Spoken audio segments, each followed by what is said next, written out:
Hi everyone, this is Donny Lowy from Closeout Today I'd like to tell you what surplus branded clothing is. Surplus branded clothing is clothing that is extra, and it's extra in the sense that either a warehouse sold out let's say a lot of clothing, or they sold out the remaining clothing for a season, and now they have surplus clothing which they cannot sell anymore during that season. Or the same thing for a department store or a retailer. They've either finished selling off a lot of clothing that needs to be sold as a lot, or the customers for that specific clothing have now done their buying, and they're not going to be able to sell that same clothing to their customers, and now it's surplus.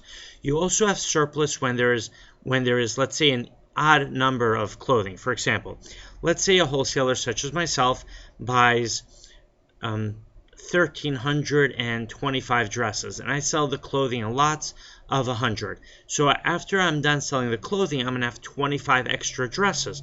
That's surplus clothing. Now, when you approach a wholesaler or a closeout business or a manufacturer, or you approach a department store or an importer and you look for surplus clothing, remember, they're going to be willing to sell that clothing, or they should be willing to sell you that clothing at a very low price, because since it's surplus, it's not going to fit in with a regular program of merchandise that they are selling.